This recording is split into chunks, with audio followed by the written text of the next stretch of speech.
তাহলে আজকে আমরা যে এক্সপেরিমেন্টটি করব সেটা হলো অ্যাকোস্টিক ট্রান্সডিউসার ব্যবহার করে শব্দের বেগ নির্ণয় এবং তাত্ত্বিকভাবে হিসাবকৃত শব্দের বেগের সাথে এর তুলনা। এই এক্সপেরিমেন্টটি করার জন্য আমাদের প্রয়োজনীয় যে যন্ত্রপাতিগুলো প্রয়োজন সেটা হলো দুটি ট্রান্সডিউসার লাগবে, একটি মিটার স্কেল, একটি সিগন্যাল জেনারেটর, অসিলোস্কোপ এবং থার্মোমিটার ইত্যাদি। তো এই যন্ত্রাংশগুলো সম্পর্কে আমরা একটু ধারণা নিব, কোন যন্ত্রটির কী কাজ। তো আমরা যেটা বললাম যে এখানে একটি ট্রান্সডিউসার থাকে, এটা হচ্ছে আমাদের ট্রান্সডিউসার, অ্যাকোস্টিক ট্রান্সডিউসার। এই ট্রান্সডিউসারের এই অংশটা হচ্ছে আমাদের মিটার স্কেল, এটা হচ্ছে আমাদের মিটার স্কেল। এবং এখানে এই ট্রান্সডিউসারের দুইটা অংশ রয়েছে, একটা T1 এবং একটা T2। এই T1টাকে আমরা অলওয়েজ ফিক্সড রাখি, এটাকে নড়াই না। আর এর সঙ্গে একটি তার যুক্ত থাকে, এই তারটি যুক্ত রয়েছে আমাদের অসিলোস্কোপের সঙ্গে, সিগন্যাল জেনারেটরের সঙ্গে। তাহলে আমরা যেটা বললাম যে T1 অংশটি যুক্ত থাকে আমাদের সিগন্যাল জেনারেটরের সঙ্গে, আর এই ট্রান্সডিউসারের T2 অংশ যুক্ত থাকে আমাদের অসিলোস্কোপের সঙ্গে। তো এখন যে বিষয়টি থাকবে সেটা হচ্ছে আমাদের এটা হচ্ছে অসিলোস্কোপ যন্ত্র, এটা ডিসপ্লে অংশ, আর এখানে চ্যানেল রয়েছে, এটা হচ্ছে চ্যানেল 1, এটা হচ্ছে চ্যানেল 2, আর কিছু পার্ট উপযোগী অংশ রয়েছে। এখানে দেখা যায় যে আমরা T2 অংশটিকে, এই যে ট্রান্সডিউসারের T2 অংশটিকে আমরা যুক্ত করেছিলাম কোথায়? অসিলোস্কোপে। এই অসিলোস্কোপের এখানে চ্যানেল 2-তে যুক্ত করেছি, অসিলোস্কোপের চ্যানেল 2-তে যুক্ত করেছি। কেউ যদি আমরা এই যে প্রথম চ্যানেল নিয়ে কাজ করি, অর্থাৎ এই যন্ত্রটিকে আমরা এখানেও যুক্ত করতে পারি, তখন আমাকে এই চ্যানেল নিয়ে কাজ করতে হবে। যেহেতু আমি চ্যানেল 2 নিয়ে কাজ করতেছি, তাহলে এই অংশটুকুর জন্য আমরা এই যন্ত্রগুলো নিয়ে কাজ করব। এখানে আমাদের একটা অংশ দেখানো হচ্ছে যে ভোল্ট পার ডিভিশন, এটাকে আমরা অলওয়েজ 20-এ রাখবো, 20-এ অথবা 50-এ। এই যে নটটি রয়েছে, এই অংশটিকে আমরা 20-এ রাখবো, 20 মিলিভোল্ট, অথবা এটাকে আমরা একটু ঘুরায়ে 50 মিলিভোল্টও রাখতে পারি। আমরা হিসাবের সুবিধার জন্য আমরা 20-এ রাখলাম। এখানে আরেকটা অংশ দেখতে পাচ্ছি, পজিশন নব। এই পজিশনের কাজটি হচ্ছে, এই যে আমাদের ডিসপ্লেতে যে তরঙ্গ দেখানো হচ্ছে, এই পজিশনটাকে যদি আমি এদিকে ঘুরাই তাহলে, অথবা ডান দিকে ঘুরাই, তাহলে আমাদের এখানে তরঙ্গটিও উপরে নিচে চলতে থাকবে, কারণ পজিশনটা আমার বলে দিচ্ছে উপরের দিকে এবং নিচের দিকে। তাহলে আমি যদি বামে ঘুরাই তাহলে নিচের দিকে নামবে, ডান দিকে ঘোরালে উপর দিকে উঠবে। আর এখানে যে অংশটি রয়েছে টাইম পার ডিভিশন, এই টাইম পার ডিভিশনের কাজটা হচ্ছে, আমি এটাকে রেখেছি 20 মিলিসেকেন্ড, এটা রেখেছি হচ্ছে 20 হচ্ছে যে আমাদের 20 মাইক্রোসেকেন্ডে রেখেছি। তো দেখা যায় যখন আমি এটাকে 50-এ নিচ্ছি তখন আমার তরঙ্গটা একটু চেঞ্জ হয়ে যাচ্ছে, আবার যখন 0.1-এ নিচ্ছি, মিলিসেকেন্ডে যাচ্ছি, তখন আমার তরঙ্গটা এরকম হয়ে যাচ্ছে। তো যাই হোক, আমরা তরঙ্গটাকে সুন্দর করার জন্য 20-এ রাখছি এখানে। এটা আমরা যে কেউ প্রয়োজন মতো এটাকে ঘুরিয়ে ঠিক করে নিব। আর এখানে একটা অংশ রয়েছে সুইপ। এটা আসলে সুইপটার কাজ হচ্ছে, আমি যদি এটাকে বাম দিকে ঘুরাই তাহলে তরঙ্গগুলো সংকুচিত হয়ে যাচ্ছে, আবার এটাকে যদি ডান দিকে ঘুরাই তরঙ্গগুলো আস্তে আস্তে প্রসারিত হয়ে যাচ্ছে। তাহলে এই সুইপের কাজ হচ্ছে এটাকে আমাদের তরঙ্গগুলো সংকুচিত এবং প্রসারণের কাজে ব্যবহৃত হয়ে থাকে। আর এই পজিশনের কাজটা হচ্ছে আমরা ডান দিকে তরঙ্গ নিয়ে যাওয়া এবং বাম দিকে নিয়ে যাওয়ার জন্য ব্যবহৃত হয়। ডান দিকে ঘুরালে তরঙ্গটি ডান দিকে যাচ্ছে, আর বাম দিকে ঘুরালে তরঙ্গটি বাম দিকে আসছে। এরপরে আমরা যদি আরেকটা বিষয় দেখি, সেটা হলো মোড অংশ। এই যে মোডটাকে আমরা অনেকে অটোতে রাখতে পারি, অটোতে রাখলে আমাদের দেখা যাচ্ছে ডিসপ্লে হয়তো এরকম থাকবে। তো আমরা চিত্রটা সুবিধার জন্য আমরা টিভি হরিজন্টালে রেখেছি, কেউ টিভি ভিতে রাখতে পারি। তখন আমাদের টিভি হরিজন্টালে রাখার কারণে এখানে দেখাচ্ছে ডিসপ্লেতে তরঙ্গটা অনেক সুন্দরভাবে। আর এখানে একটা সোর্স রয়েছে অসিলোস্কোপে, এই সোর্সটা আমরা এখানে চ্যানেল 2-তে রেখেছি। যেহেতু আমরা আগেই বললাম যে এখানে দুইটা চ্যানেল রয়েছে, এটা চ্যানেল 2, এটা হচ্ছে চ্যানেল 1। আমি যেহেতু চ্যানেল 2 নিয়ে কাজ করতেছি, সেহেতু আমি এই চ্যানেল এটা 2-তে রাখবো। এখন আমরা যে বিষয়টি খেয়াল করব, এখন যে বিষয়টি পাবো সেটা হচ্ছে আমাদের সিগন্যাল জেনারেটর। এটা হচ্ছে আমাদের সিগন্যাল জেনারেটর। এই সিগন্যাল জেনারেটরের আমাদের এটা হচ্ছে যে অন অফ সুইচ এবং এখানে যে এই যে ট্রান্সডিউসার থেকে আমরা বলেছিলাম যে T1 ট্রান্সডিউসার একটি তার যুক্ত হয়েছে সিগন্যাল জেনারেটরের সঙ্গে। এই অংশের ওপরের দিকে যদি খেয়াল করি তাহলে এই নবটিকে ফ্রিকোয়েন্সি নবটিকে আমরা রেখেছি কত 1K-তে, এবং আর এখানে যে ফ্রিকোয়েন্সির যে হার্টজ বোঝানো হচ্ছে সেটাকে আমরা রেখেছি 40-এ, অর্থাৎ 40 গুণন 1K বা 1000, তাহলে হবে 40,000। আচ্ছা, এখন এই বিষয়টা আমরা কি করব, ফ্রিকোয়েন্সি এই যে 40,000 এটা আমাদের ফিক্সড, আমাদের পার্ট নেওয়ার জন্য 40,000 ফ্রিকোয়েন্সিটি ফিক্সড থাকবে। এবং এখানে এই যে অসিলোস্কোপে যেটা ছিল 20 মিলিভোল্ট, এটাও আমাদের ফিক্সড থাকবে, এটাকে আমরা নড়াবো না। আর হচ্ছে T1 ট্রান্সডিউসারের T1 অংশটিকেও আমরা ফিক্সড রাখবো, শুধুমাত্র T2কে আমরা ডানে বামে সরে নিতে পারি। তাহলে এই সিগন্যাল জেনারেটরের এই যেখানে একটা ফাইন অংশ রয়েছে, এটাকে আমরা যদি একটু আপ ডাউন করি তাহলে এখানে তরঙ্গের আমার এখানে আপ ডাউন হচ্ছে, ডান দিকে ঘোরালে আমার তরঙ্গটা বেড়ে যাচ্ছে আর বাম দিকে ঘোরালে তরঙ্গটা ছোট হয়ে যাচ্ছে। তো আমরা একটা তরঙ্গকে অ্যাকুরেট অনুযায়ী রেখে এই ফাইন নবটাকে এখানে ফিক্স করে রাখবো, এটাকে নড়াবো না। এই সিগন্যাল জেনারেটরের A1K-টাকেও নড়াবো না, এবং এই যে 40,000 ফ্রিকোয়েন্সিতে রয়েছে এটাকেও আমরা হাত দেবো না। তার মানে আমাদের এই সিগন্যাল জেনারেটরের কাজ এইটুকুই, এটাকে ফিক্স রেখে আমরা এই অসিলোস্কোপের পার্টগুলো সুন্দরভাবে নেব। এই পার্ট নেওয়ার জন্য আমাদের যে যে অংশ দরকার সেগুলো হচ্ছে যে প্রথমে দেখতে পাচ্ছি পর্যবেক্ষণ সংখ্যা, আমরা হিসাব করবো 1 2 3 4 5 6 7 এভাবে 15টা পার্ট নিব। এখন এখানে বলা হয়েছে T1 ও T2 এর মধ্যবর্তী দূরত্ব L সেন্টিমিটার। এখন এটা কিভাবে নিতে হবে, এটা হচ্ছে আমরা এই যে প্রথমে বলেছিলাম অ্যাকোস্টিক ট্রান্সডিউসারের দুটো অংশ T1 এবং T2। তো এই T1 T2-র পার্টটা আসলে হিসাব করতে হবে এখান থেকে। এই যে মিটার স্কেল রয়েছে, এই মিটার স্কেলের দিকে যদি একটু খেয়াল করি তাহলে দেখতে পাবো যে এগুলোর এই যে 6 থেকে 7 এটাকে আমরা বলি 1 সেন্টিমিটার, আর এই 1 সেন্টিমিটারের মধ্যে 10টা দাগ রয়েছে, অর্থাৎ প্রত্যেকটা দাগের মান হচ্ছে 1 মিলিমিটার করে। এই যে 1 millimetre, 2 millimetre, 3 millimetre, 4 millimetre, 5 millimetre, এইভাবে প্রত্যেকটা দাগের মান হচ্ছে 1 মিলিমিটার করে।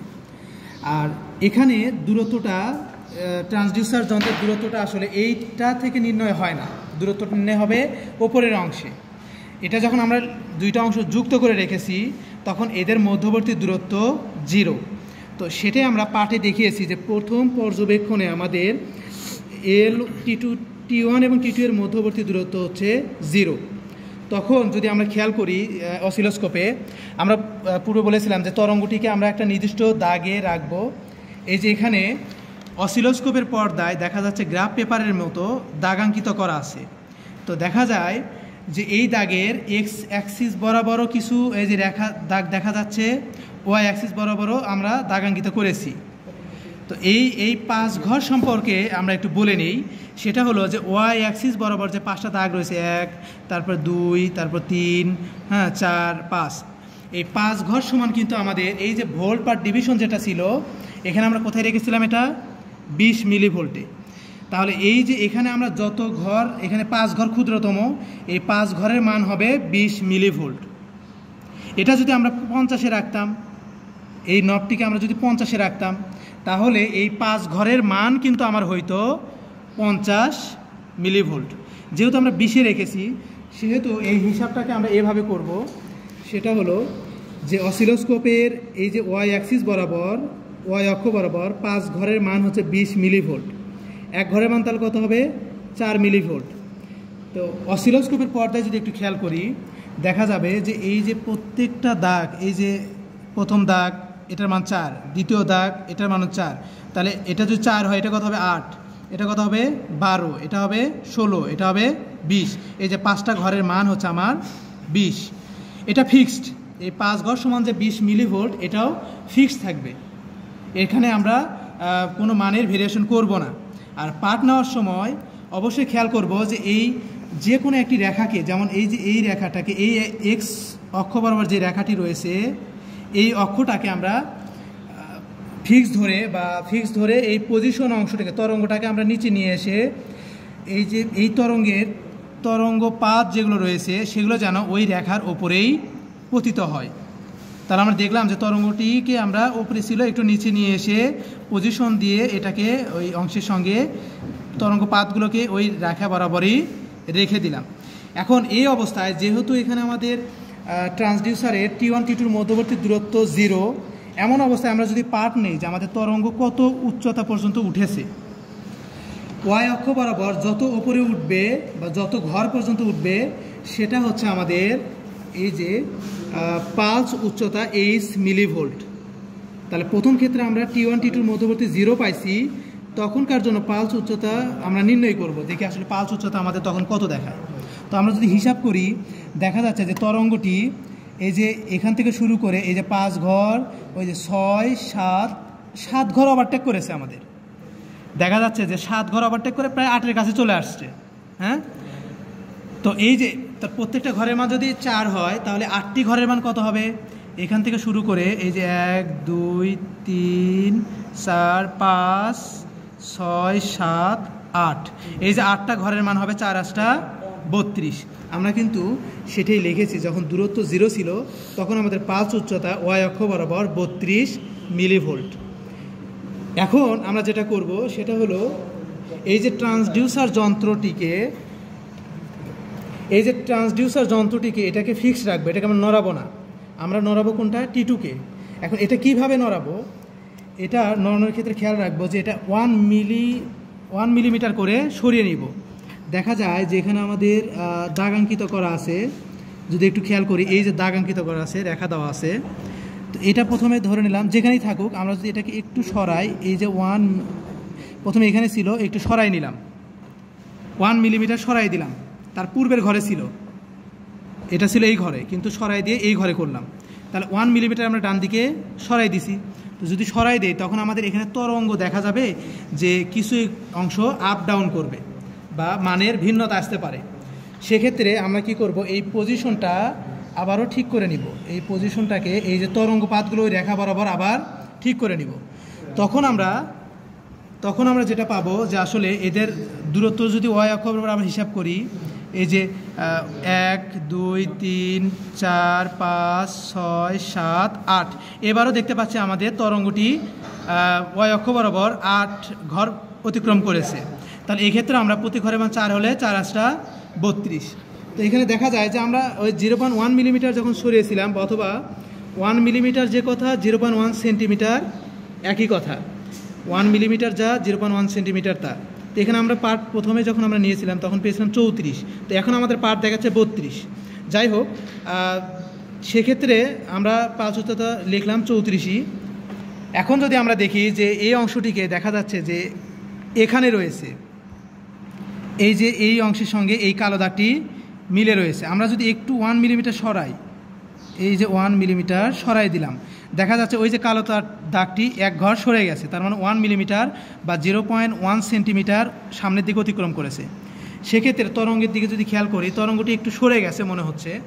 তো তখন আমরা কি করব, এই পজিশন দিয়ে আবারও ওই তরঙ্গটিকে এই যে উপর দিকে পজিশনটা ঠিক করে নিব। তো পজিশন যদি আমরা ঠিক করে নেই, সেক্ষেত্রে নিচের দাগটা যেন ওই তরঙ্গপাতের সঙ্গে লেগে থাকে। তারপরে যদি আমরা পার্ট নেই, সেক্ষেত্রে দেখব তরঙ্গটা মনে হচ্ছে বেশি উঠে গেছে। আমরা একটু পজিশন করে নিলে দেখা যাচ্ছে যে এখানে আমাদের 9 ঘর পর্যন্ত উঠে গেছে। এই যে এখান থেকে শুরু করে এখান থেকে এই পর্যন্ত 9 ঘর পর্যন্ত উঠে গেছে। তাহলে প্রতি ঘরের মান যদি 4 হয়, 4 লং 36, তাহলে আমাদের এখানে 36 পার্ট পাইছি, কিন্তু আমরা হয়তো পেয়েছিলাম 20। তো এখানে পার্ট দেখাচ্ছে 36। আসলে পার্ট নেওয়ার আমরা কলা কৌশলটা দেখাই দিচ্ছি। আমাদের এটা হচ্ছে পূর্বে মান, যেটা আমরা পূর্বে করেছিলাম। এটা আসলে হিসাবটা বুঝাই দিচ্ছি আমরা যে কিভাবে পার্টটা নিতে হবে। এইভাবে পরপর এই যে T2টাকে আমরা কি করব, 1 মিলিমিটার করে সরাবো, যার ফলে তরঙ্গের একটু ভিন্নতা তৈরি হবে। এবং এটাকে আবার পজিশনের মাধ্যমে এই নিচের পার্টটিকে ওই রেখা বরাবর ঠিক করে নিয়ে আমরা তখন আবার এটা হিসাব করব যে কয় ঘর উপরে উঠলো, সেই অনুযায়ী তত মিলিভোল্ট এককে এখানে পার্টগুলো লিখতে থাকবো। তাহলে আবার আমি কি করলাম, এটাকে একটু সরালাম, এভাবে আস্তে আস্তে 1 মিলিমিটার করে সরাবো। দেখা যাচ্ছে এই যে তরঙ্গ কিন্তু আমাদের আপ ডাউন হচ্ছে। এই যে সরাইলাম, তখন কিন্তু 1 মিলিমিটার সরানোর ফলে দেখা যাচ্ছে তরঙ্গটা নিচের দিকে নেমে গেছে। তো এটাকে পজিশনের মাধ্যমে আমরা এই যে উপর দিকে উঠাই নিলাম। সেক্ষেত্রে তরঙ্গ শীর্ষটা কোথায় চলে গেছে?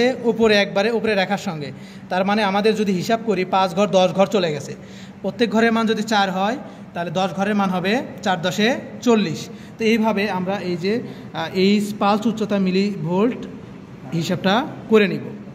আর T1 T2 মধ্যবর্তী দূরত্বটা এটা আমরা একবারে লিখে নিতে পারি। কেন? আমরা যেহেতু প্রত্যেক ক্ষেত্রে 0.1 করে সরাচ্ছি, এটা আসলে এই অংশটিকে আমরা খুব দ্রুত সরাবো না, প্রত্যেকবার 0.1 করে সরাবো। এই যে 0.1 সরাইলাম, তারপর আবারও একটু 0.1 সরাই নিলাম, এভাবে প্রত্যেকবার এভাবে 0.1 করে সরাবো। আবার ওই যে অসিলোস্কোপের পর্দায় তরঙ্গ ঠিক করব পজিশন দিয়ে, তারপর আমরা পালস উচ্চতা পার্ট বসাবো। আবার পরবর্তী ক্ষেত্রে আবার এটাকে 1 মিলিমিটার সরাই নিব, আবারও পূর্বের মতো করে পার্ট নেব। এইভাবে আমরা 30টি পার্ট নিব বা 30টি পার্ট নিয়েছিলাম। এই পার্ট নিয়ে এখন আমরা যেটা পাবো, এই যে পার্টগুলো নেওয়ার পরে আমরা একটা গ্রাফ পেপারে এই দুইটা অংশ দিয়ে, যেমন পালস উচ্চতা এবং T1 T2 মধ্যবর্তী যে দূরত্বগুলো ছিল, এইটা দিয়ে আমরা একটি গ্রাফ পেপার অঙ্কন করব। এটার জন্য T1 T2 মধ্যবর্তী দূরত্ব L সেন্টিমিটারকে রাখবো X অক্ষ বরাবর, আর পালস উচ্চতাকে রাখবো আমরা Y অক্ষ বরাবর। রেখে যদি গ্রাফ অঙ্কন করি তাহলে আমরা এইরকম একটি গ্রাফ দেখতে পাবো। তো এই গ্রাফে দেখা যাচ্ছে যে আমরা এই X অক্ষ বরাবর নিয়েছি L সেন্টিমিটার, মানে T1 T2 মধ্যবর্তী যে দূরত্ব, আর Y অক্ষ বরাবর নিয়েছি পালস উচ্চতা H মিলিভোল্ট। তো এখানে আমরা যদি গ্রাফটা এভাবে আঁকিয়ে নিই, দেখা যাবে যে আসলে এইরকম অংশ সৃষ্টি হবে। হ্যাঁ, এই যে এরকম আপ ডাউন অংশ দেখতে পাবো। এখন এটার হিসাবের জন্য আমরা যেভাবে নিয়েছি সেটা হলো X অক্ষ বরাবর ক্ষুদ্রতম এক ঘরের মান নিয়েছি 0.05 একক, Y অক্ষ বরাবর ক্ষুদ্রতম এক ঘরের মান নিয়েছি 1 একক, নিয়ে আমরা এই গ্রাফটি করে ফেলেছি। তো এই গ্রাফের অংশে একটা বিষয় জানা দরকার, সেটা হলো আমাদের পার্ট নেওয়ার ক্ষেত্রে এই যে L1, L2, L3, L4, L5, L6, L7 part নিতে হয়। তাহলে এই যে বললাম আমরা এই যে L1, L2, L3 এভাবে নিলাম আমরা গ্রাফ থেকে, আসলে এটা L1 কোথা থেকে নিব আমরা সেটা যদি একটু গ্রাফের দিকে খেয়াল করি, দেখবো যে প্রত্যেকটা অংশের শীর্ষবিন্দু থেকে, যেমন এই শীর্ষবিন্দু থেকে এসে নিচে গেছে আবার এই শীর্ষবিন্দু, তার মানে এই শীর্ষবিন্দু যে বিন্দু থেকে আর এই শীর্ষবিন্দু থেকে নিচের দিকে রেখা টানলে এই দুইটার মধ্যবর্তী হচ্ছে L1। একই রকম করে এই শীর্ষবিন্দু আর এই শীর্ষবিন্দুর মধ্যবর্তী দূরত্ব হচ্ছে L2। আবার এই শীর্ষবিন্দুর মধ্যবর্তী দূরত্ব হচ্ছে আমাদের L3। তার মানে আমরা এই রেখাগুলো দেওয়ার পরে প্রত্যেকটা তরঙ্গ শীর্ষের মধ্যবর্তী দূরত্বকে আমরা বলি L1, এখান থেকে এটুকুর দূরত্বকে আমরা বলতেছি L2, এই যে দুইটা তরঙ্গ শীর্ষের মধ্যবর্তী দূরত্ব L3, এখান থেকে L4। এভাবে পার্টগুলো যদি নেই, দেখা যাচ্ছে যে বইয়ে হিসাব দেওয়া আছে এইরকম অংশ চলে আসবে। এখানে ওরা 7টা অংশ পেয়েছিল, কিন্তু আমরাও দেখতে পাচ্ছি যে আমাদের গ্রাফেও আমরা 7টা হিসাব করেছি। কারো কারো ক্ষেত্রে 5টা তরঙ্গ আসতে পারে, এটা হিসাবের ওপর নির্ভর করবে। আর এখানে যেহেতু গ্রাফ থেকে যখন হিসাব করব তখন এই দূরত্বগুলো নির্ণয় করে X অক্ষ বরাবর মানগুলো বের করে আমরা কি করব, 7 দ্বারা ভাগ করে দিয়ে L নির্ণয় করব। এই L নির্ণয়ের উদ্দেশ্যটা হচ্ছে, এই Lটা হচ্ছে, আমরা যদি একটা হিসাব দেখি যে একটা তরঙ্গের এখানে এইটুকু একটা অংশ রয়েছে আর এইটুকু একটা অংশ রয়েছে। তো এটা দেখা যায় যে একটা তরঙ্গ যখন তৈরি হচ্ছে, আসলে এটা তরঙ্গের অর্ধাংশ বোঝায়। এই L1টা আসলে পরিপূর্ণ একটা তরঙ্গ নয়, এটা বোঝানো হয় যে এটা হচ্ছে L1, এইটুকু একটা তরঙ্গের অর্ধেক। তার মানে আমাদের এখানে এই যে পর্যায়কাল যে ল্যামডা যদি হিসাব করি, এই ল্যামডার অর্ধেক হচ্ছে আমাদের L1। এই জন্য আমাদের বইয়ে দেখা যায় হিসাবে লেখা আছে ল্যামডা ইকুয়াল টু, এটা যেটা যদি আমি খেয়াল করি 2L, ল্যামডা ইকুয়াল লেখা আছে 2L। এই যে অংশে যদি আমরা দেখি ল্যামডা ইকুয়াল লেখা আছে 2L। তার মানে আমাদের এই যে L1, L2 এগুলো আমরা নির্ণয় করে যখন গড় করলাম, এই গড় অংশে এটাকে আমরা বলবো যে এটা হচ্ছে অর্ধেক তরঙ্গ দৈর্ঘ্য। তাহলে ফুল তরঙ্গ দৈর্ঘ্য কত হবে? 2 দ্বারা এটাকে গুণ করতে হবে, তাহলে এই যে আমরা ল্যামডাটা পেয়ে যাব। আর ল্যামডা যদি নির্ণয় করতে পারি, আমরা কিন্তু এই পার্ট নেওয়ার সময় দেখেছিলাম যে আমাদের ফ্রিকোয়েন্সি কত ছিল, 40,000 হার্টজ, এটা ফিক্সড। আর এখানে আমরা কি পাইলাম, ল্যামডা নির্ণয় করতে পারলাম। তাহলে আমরা কি তরঙ্গের বেগ কি নির্ণয় করতে পারবো না? অবশ্যই পারবো। তাহলে এই যে V = F ল্যামডা সূত্র অনুসারে এই যে এখানে ওয়াইয়ের ল্যামডার জায়গায় 12 বসানো হয়েছে। এখন আমরা খাতা থেকে যে হিসাবটা করেছিলাম সেটা এরকম ছিল, আমাদের হিসাব অনুযায়ী গ্রাফের 0.4 হয়েছিল, সেখান থেকে আমরা শব্দের বেগ নির্ণয় করে ফেললাম। এই শব্দের বেগের সঙ্গে আমরা তত্ত্বীয় হিসাব বা আমাদের মুখস্থ বা যেটা তত্ত্বগতভাবে রয়েছিল আমাদের এক্সপেরিমেন্টে, সেটার দিকে যদি একটু খেয়াল করি তাহলে সেটা পাবো।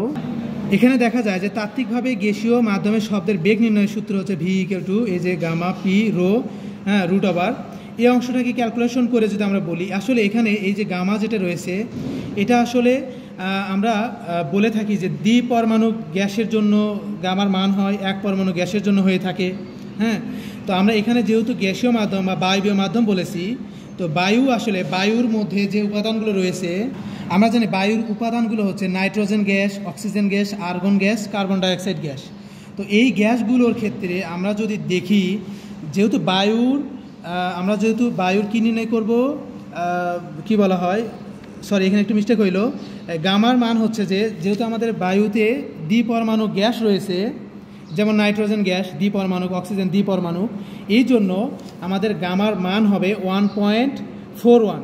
অর্থাৎ এই যে এখানে গামার বদলে লিখেছে 7/5, এই 7/5 এটা ভাগ করে দেখব যে 1.41 মান আসবে। অর্থাৎ এটাই হচ্ছে আমাদের গামার মান। দ্বিপরমাণু গ্যাসের জন্য গামা হচ্ছে 1.41, আর এক পরমাণু গ্যাসের জন্য গামার মান হচ্ছে 1.61 সম্ভবত। যাই হোক, এখানে আমরা এই যে আদর্শ গ্যাসের সমীকরণের একটা অংশ পেয়েছি, PV = nRT।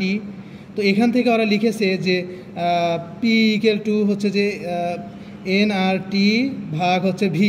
তো এই যে এখানে n ভাগ V সমান আবার লিখেছে ওরা হচ্ছে রো। যাই হোক, এটা আমরা না লিখি, আমরা এখান থেকে যেটা পাবো সেটা হচ্ছে বায়ুর জন্য মোলার গ্যাস ধ্রুবকের মান, এটা আমাদের মুখস্থ, এটা আমরা জানি। আর আজকের দিনে আমরা যেহেতু এক্সপেরিমেন্ট করেছি বা যে দিনই হোক, আমাদের স্বাভাবিক টেম্পারেচার থাকে 30 ডিগ্রি সেলসিয়াস। তো এটাকে ক্যালভিনে নিলে আমরা যে পার্টটি পাবো সেটা হচ্ছে 303 ক্যালভিন। আর এখানে এম হচ্ছে গুরুত্বপূর্ণ একটা বিষয়, এমটা আসলে কার ভর? এই এম ভরটি হচ্ছে আমাদের বায়ুর আণবিক ভর। এই বায়ুর আণবিক ভর বের করার জন্য আমরা যেটা খেয়াল করব সেটা হচ্ছে, এখানে আমি একটু ক্ষুদ্রভাবে খসড়া করেছি যে বায়ুর উপাদান 4টি রয়েছে। নাইট্রোজেন রয়েছে 78%, অক্সিজেন রয়েছে 20%, আর্গন রয়েছিল 0.934%। তো সেগুলোর আমরা আগে ভর নির্ণয় করেছি, যে যেমন নাইট্রোজেনের ভর হচ্ছে 14, দুইটা পরমাণু থাকার কারণে 14 × 28.014। এইভাবে হিসাব করে এদের পার্সেন্টেজ অনুযায়ী, যেমন এটা ছিল 78.09%, ওই অংশের সাথে গুণ করে দিয়ে যদি আমরা পার্ট নির্ণয় করি তাহলে শেষে যেটা পাবো, এবং এই 4টা যোগ করে দিলে আমরা যেটা পাবো সেটা হচ্ছে 28.96 গ্রাম পার মোল। অর্থাৎ আমি যেটা বোঝাতে চাচ্ছি সেটা হলো, এই যে এম যেটা ভর সেটা হচ্ছে বায়ুর আণবিক ভর ব্যবহৃত হয়েছে। এখন এখানে আমরা এই যে সূত্র অনুযায়ী V = √7RT ভাগ 5M, এখানে আর এর মান আমরা মুখস্থ, টির মান আমরা পেয়ে গেলাম 30 ডিগ্রির জন্য 303 ডিগ্রি ক্যালভিন, এম এর মান আমরা পেয়ে গেলাম 28.28 গ্রাম। হ্যাঁ, সেটাকে আমরা কেজিতে রূপান্তরিত করলাম, এবং পার্ট নিয়ে তত্ত্বীয়ভাবে যে হিসাবটা পাই সেটা হচ্ছে 349.95 মিটার পার সেকেন্ড। আর আমাদের পরীক্ষাগতভাবে আসলো 320 মিটার পার সেকেন্ড। দেখা যাচ্ছে যে এটা একটু ডিফারেন্ট হয়েছে, 320 আর এখানে রয়েছে 349। তার মানে আমরা যে এক্সপেরিমেন্টটি করেছি, এক্সপেরিমেন্টটি আসলে সঠিক হয়েছে।